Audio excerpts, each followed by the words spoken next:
तो अभी तक हम लोगों ने पढ़ा कि जो मिसेस पियर्सन है वो मिसेस फिजराल्ड की पर्सनालिटी लेकर के अपने फैमिली के साथ और बिहेव करती है and she says that she will not do any work. अपने हस्बैंड के साथ, अपने बच्चों के साथ वो एक अलग ही ढंग से बिहेव करती है और सभी सरप्राइज्ड हैं that how her behaviour has changed.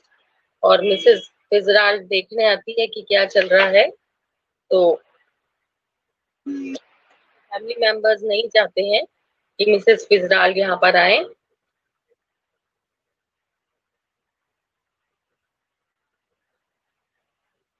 And George is annoyed at the presence of Mrs Fitzgerald.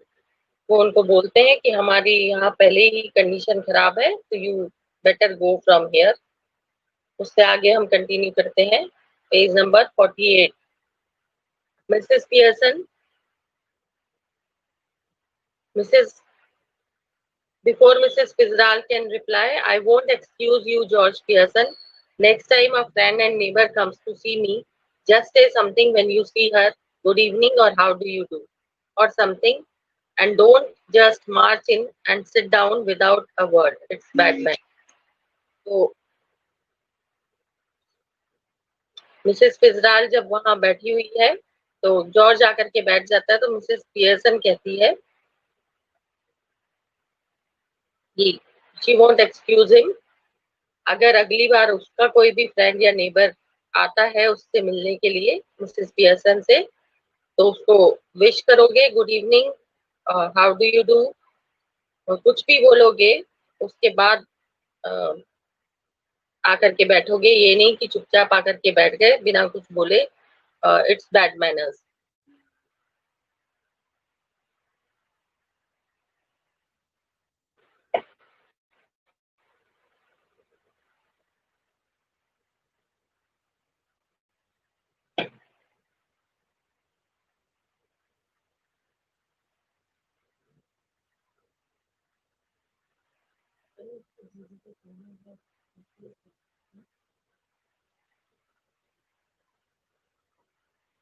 So,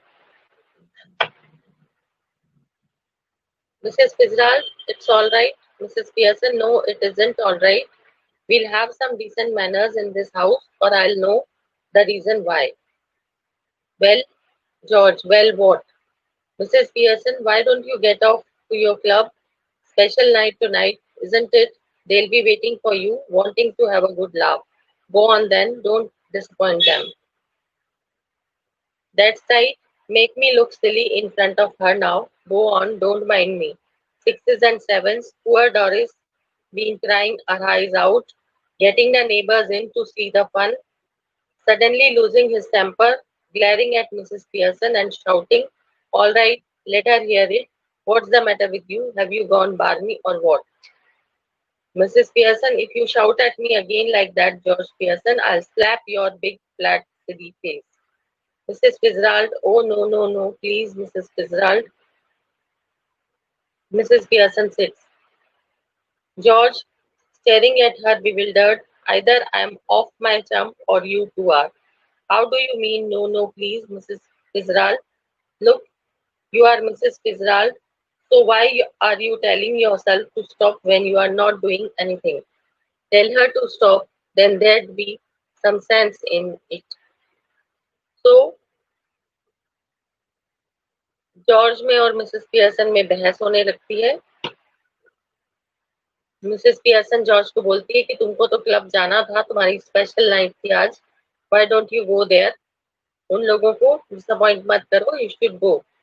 George ने कहा, तुम पड़ोसियों के सामने यानी मिसेस फिजराल्ड के सामने मेरा मजाक उड़ा रही हो और तुम इसके सामने ही सारी बात करना चाहती हो। तो he shouts at her in anger. गुस्से में वो उस पर चिल्लाता है और मिसेस पियर्सन कहती है, अगर तुम मुझ पर इस तरह से चिल्लाए तो I slap you. Mrs Fitzgerald उसको बोलती है, no no no Mrs Fitzgerald. तो जॉर्ज और भी हैरान रह जाता है कि वो मिसेस पियर्सन को मिसेस फिजराल्ड कह करके क्यों बुला रही है। Mrs Pearson, Say that again, George Pearson. George, all right, all right, all right. Doris enters left slowly, looking miserable. She's still wearing the wrap. Mrs. Pearson sits on the settee. Mrs. Fitzgerald, hello, Doris, dear. Doris, hello, Mrs. Fitzgerald. Mrs. Fitzgerald, I thought you were going out with Charlie Spence tonight. Doris, what's that to do with you? Stop that. Mrs. Fitzgerald, no, it's all right. Mrs. Pearson, it isn't all right. I won't have a daughter of mine talking to anybody like that. Now answer Mrs. Fitzgerald properly, Doris, or go upstairs again. George, don't look at me. I give it up. I just give it up. Mrs. Pearson, well, answer her, Doris. I was going out with Charlie Spence tonight, but now I have called it off. Mrs. Fitzgerald, oh, what a pity, dear. Why have you? Doris, with a flash of temper, because if you must know, my mother's been going on at me, making me feel miserable, and saying he's got buck teeth and is half-witted. Mrs. Fitzgerald, oh, you shouldn't have said that. Mrs. Pearson, Mrs. Fitzgerald, I'll manage my family, you manage yours. George, taking her off now, are you any? Mrs. Pearson, they are waiting for you at the club. George, don't forget. And don't you start crying again, Doris. That's enough, quite enough. और इतने में ही Doris वहां पर आती है. वो भी Mrs Fitzgerald से उसी तरह से बात करती है. व्हेन मिसेस फिजराल्ड उससे पूछती है कि तुम आज जाने वाली थी, तो वो गुस्सा होती है कि कोई आउटसाइडर उससे क्यों पूछ रहा है. तो शी सेज कि तुमको इससे क्या लेना देना है. बट मिसेस पियर्सन फिर उसको डांटती that you should behave properly. And then she says कि उसने वो इरादा कैंसिल कर दिया बिकॉज ऑफ हर मदर, क्योंकि उसकी मदर कहती है कि वो सही नहीं है. एंड देन मिसेस फिजराल को वो बोलती है मिसेस पियर्सन कि मैं अपनी फैमिली को मैनेज कर लूंगी, तुम तुम्हारा करो. एंड देन जॉर्ज कहता है कि हाँ, अब तुम इसको बाहर निकालने वाली हो. मिसेस पियर्सन कहती है तुम अपना you mind your own business, तुमको क्लब जाना है तुम जाओ. और डॉरिस तुम दोबारा से रोना चालू मत कर देना. दैट्स इनफ, क्वाइट इनफ कहते हुए मिसेस फिजराल्ड उठ जाती है and she is ready to go to her home. George and Doris stare at her bewildered. To George and Doris, now listen you two. I want to have a private little talk with Mrs. Fiz. She corrects herself hastily with Mrs. Pearson. So I'll be obliged if you leave us alone for a few minutes. I'll let you know when we have finished. Go on, please. I promise you that you won't regret it. There's something here that only I can deal with. George, I'm glad somebody can because I can't come on, Doris. तो Mrs Fitzgerald उठते हुए उसको बोलती है, तो वो लोग सोचते हैं घर जाने के लिए उठती है, बट वो जॉर्ज और डॉरिस को बोलती है कि तुम दोनों हमें थोड़ी सी देर के लिए अकेला छोड़ दो, मुझे मिसेस पियर्सन से कुछ बात करनी है. और आई एम श्योर कि तुम इसके लिए नहीं पछताओगे, क्योंकि इस सिचुएशन को सिर्फ मैं ही हैंडल कर सकती हूँ. और जॉर्ज कहता है ओके, कोई तो है जो इस सिचुएशन को हैंडल कर सकता है, मैं नहीं कर सकता, so just go on. George and Doris exit left. As they go, Mrs. Fitzgerald moves to left of the small table and sits. She eagerly beckons Mrs. Pearson to do the same thing. Mrs. Fitzgerald, Mrs. Fitzgerald, we must change back now. We really must. Mrs. Pearson, why? Mrs. Fitzgerald, because this has gone far enough. I can see they are all miserable, and I can't bear it. Mrs. Pearson, a bit more of the same would do them good, making a great difference already. She moves to right of the table and sits. Mrs. Fitzgerald, no, I can't stand any more of it. I really can't. We must change back. Hurry up. Hurry up, please, Mrs. Fitzgerald. Well, if you insist. Yes, I do. Please, please. She stretches her hands across the table eagerly. Mrs. Pearson takes them. Mrs. Pearson, quiet now, relax. Mrs. Pearson and Mrs. Fitzgerald stare at each other, muttering exactly as before. They carry out the same action as before, going lax and then coming to life. But this time, of course, they become their proper personalities. Mrs. Fitzgerald, ah, well, I enjoyed that. Mrs. Pearson, I didn't. Mrs. Fitzgerald, well, you ought to have done. Now listen.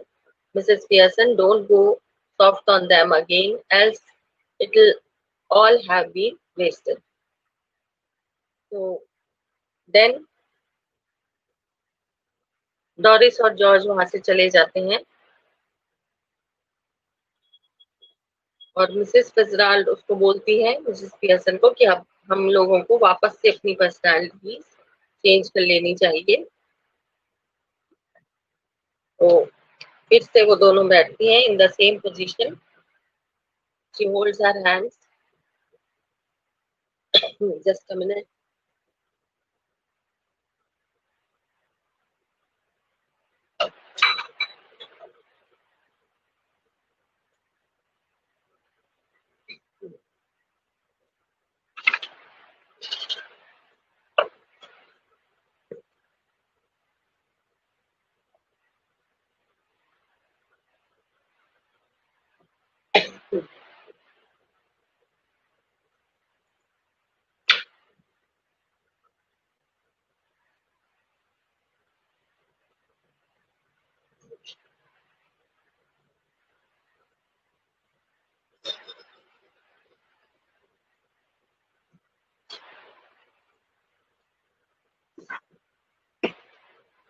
So they both change again their personalities.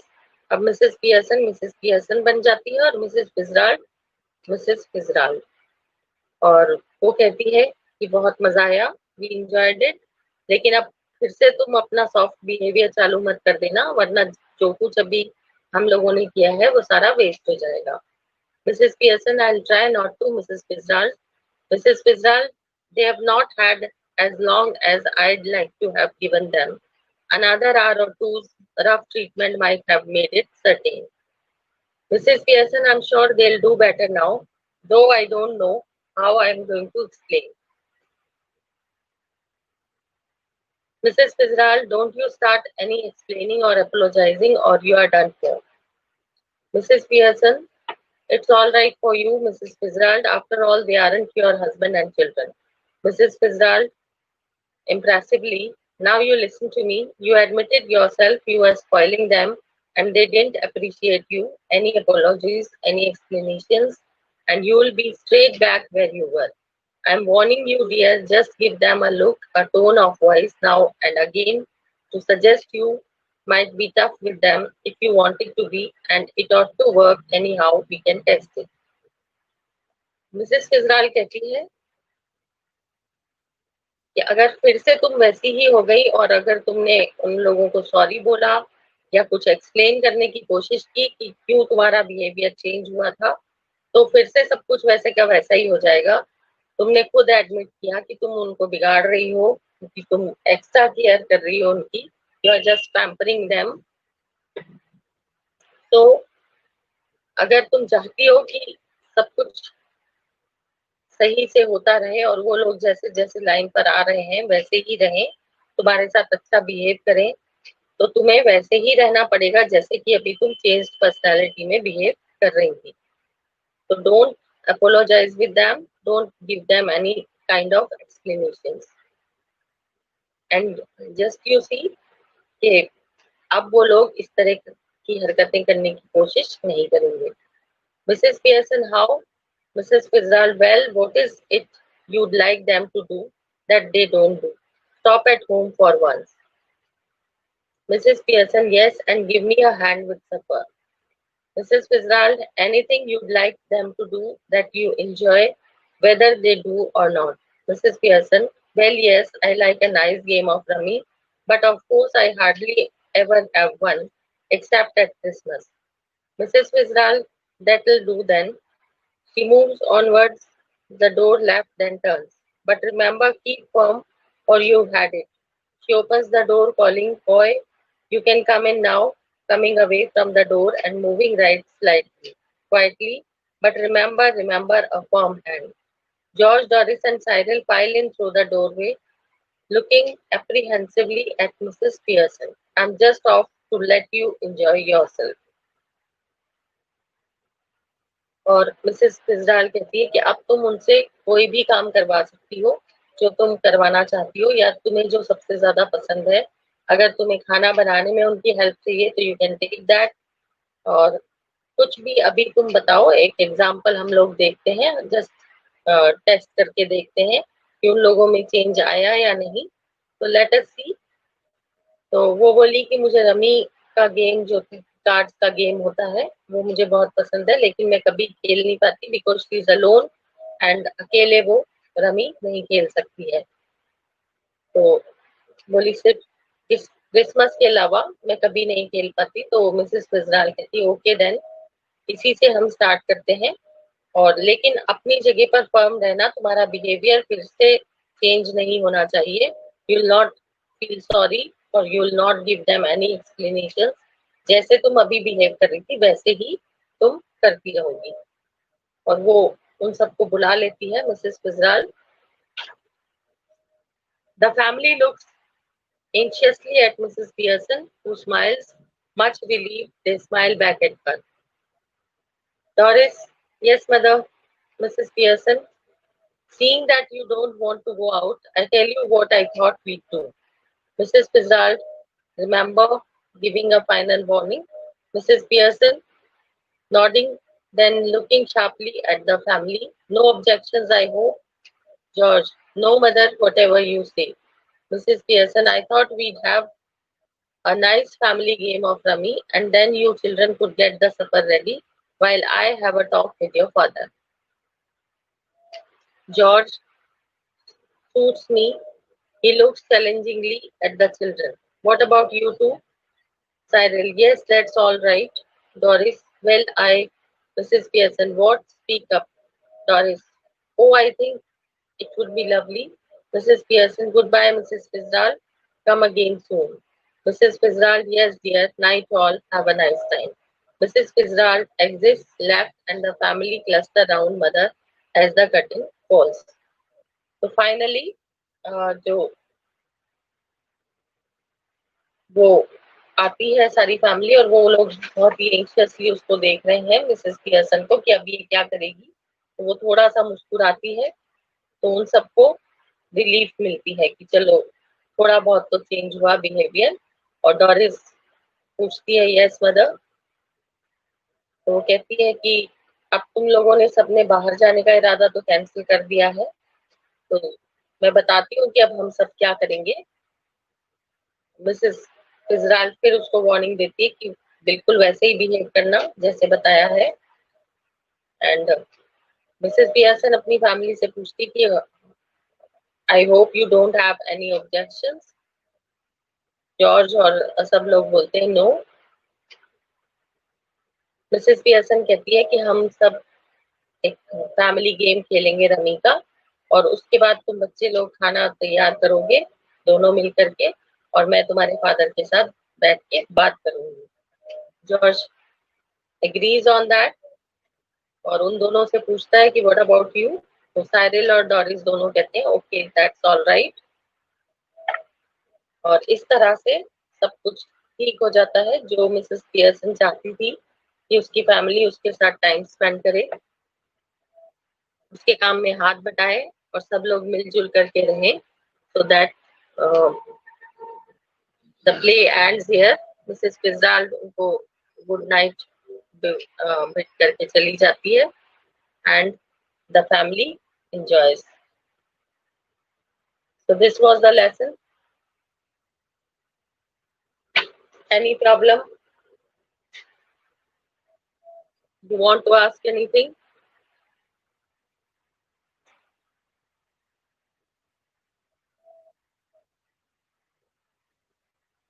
Any problem?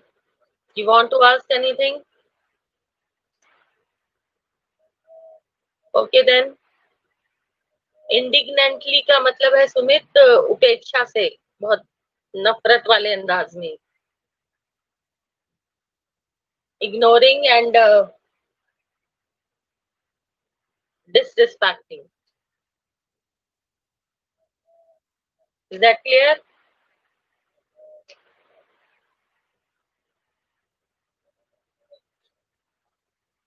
Yes, और कुछ पूछना है या मैं question answer start कर दूं?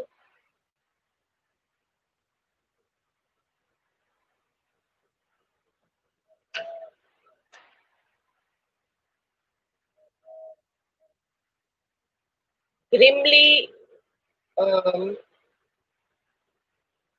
just a minute.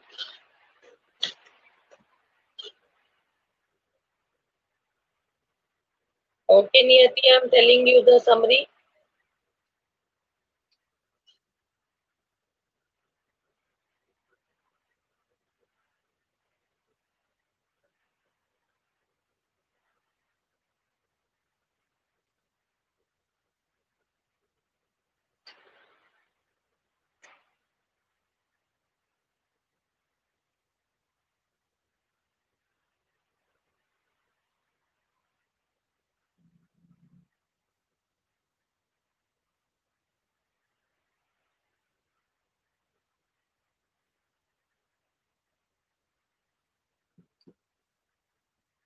Yes, Sumit.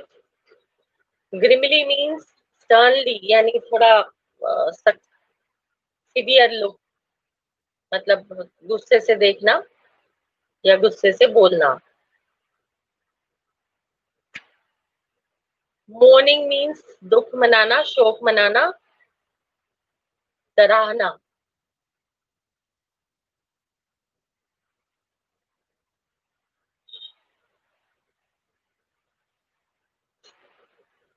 जब दर्द होता है तो जो आवाजें निकलती हैं, तो दर्द से कराहना, दैट इज कॉल्ड मोर्निंग।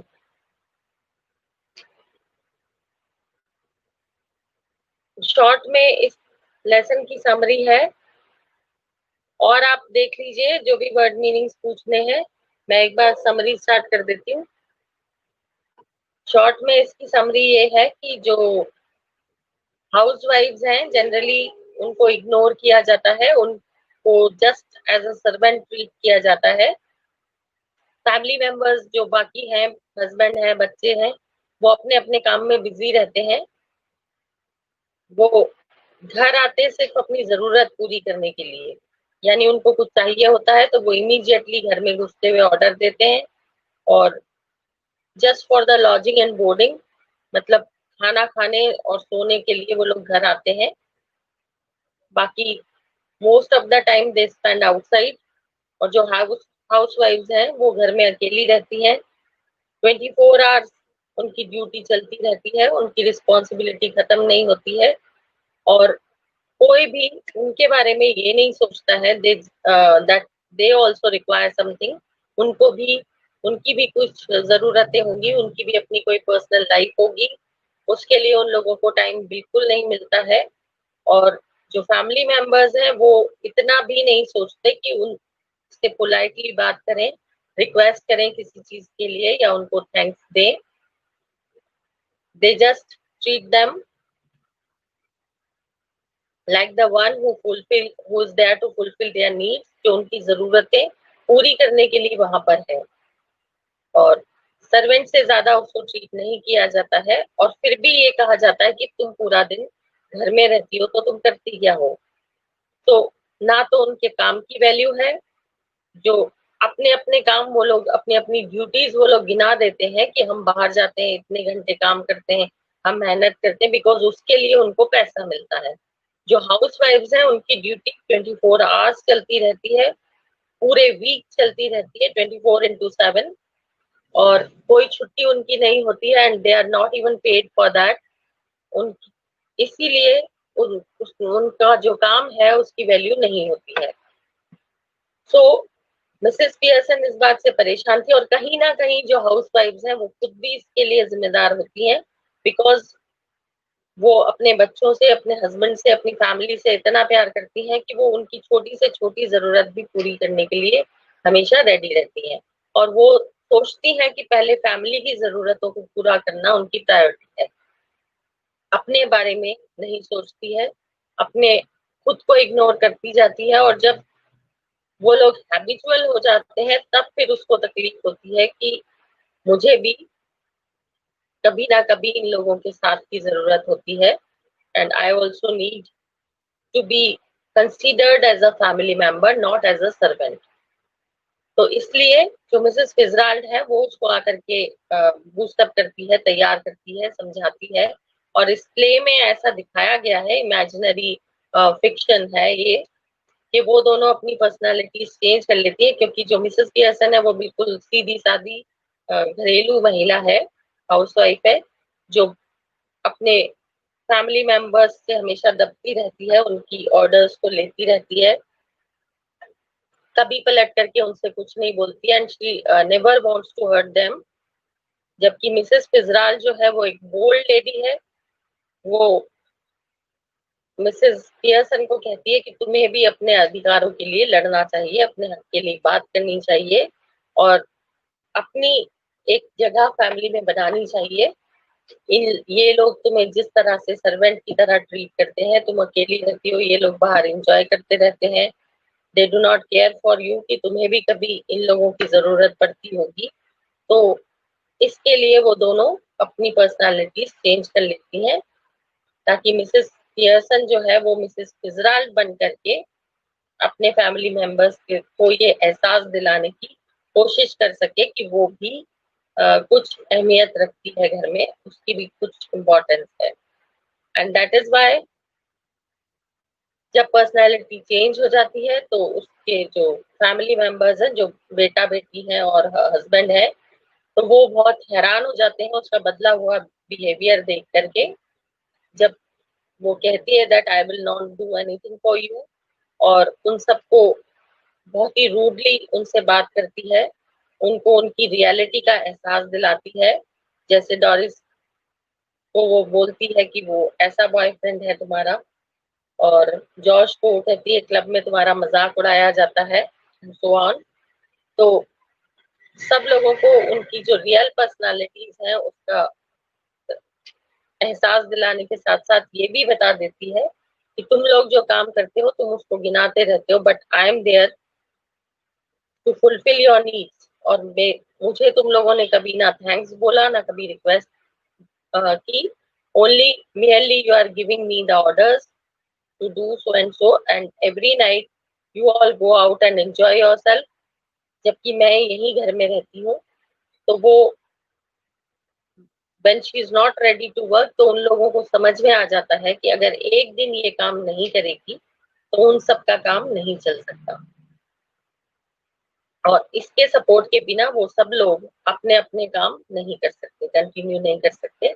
तो फाइनली उन लोगों को समझ में आ जाता है, और एंड में, लेसन के एंड में, यानी प्ले के एंड में, वापस से वो दोनों अपनी पर्सनैलिटीज एक्सचेंज कर लेती हैं। बट मिसेस फिजराल्ड कहती है कि जो अभी एहसास तुमने इनको करवाया है, तो तुम थोड़ा सा पोलाइट हो जाओ, लेकिन अपनी बात को फर्म रखो, और बिल्कुल रेडीली इनके आगे सरेंडर मत हो, बल्कि इन लोगों को ये एहसास होने दो that you are also important for them. तो this was the message also of this lesson, कि जो स्टेटस है विमेन का हमारी सोसाइटी में, वैसा नहीं होना चाहिए। हाउसवाइफ्स को जनरली सबसे इंफीरियर समझा जाता है, सबसे लोअर कैटेगरी में रखा जाता है, और ये सोचा जाता है कि वो तो सिर्फ घर के काम और सबकी जो जरूरतें हैं वो पूरे करने के लिए वहां पर है। कोई ये नहीं सोचता that she is also a human being, उसकी अपनी भी कुछ रिक्वायरमेंट्स होगी, अपनी भी कुछ पर्सनल लाइफ होगी, अपनी भी कुछ जरूरतें होगी, एंड जो काम वो करती है उस काम के बगैर, उसके सपोर्ट के बिना वो लोग अपने अपने काम प्रॉपरली नहीं कर सकते। तो she is equally important in the family. तो ये चीज समझ में आ जानी चाहिए बाकी फैमिली मेंबर्स को, कि वो एक अकेली अगर सबका ध्यान रखती है तो उन सबको मिलकर के उसका भी ध्यान रखना चाहिए। So this was the summary of this lesson, Any other problem? Is it clear? नियति ठीक है अब? सल्कीली का मतलब है प्रिया उदास होकर के, बिल्कुल बैड मूड में। सेटी होता है वो जो एक काउच जैसा होता है जिस पर बैठा जाता है। सोफे में बैक होती है, सेटी जो काउच जैसा होता है, सिंपल बैठने के काम आता है ड्राइंग रूम में। Any other word meaning? Okay, then in the next class we'll discuss the question answers and we'll start the next chapter.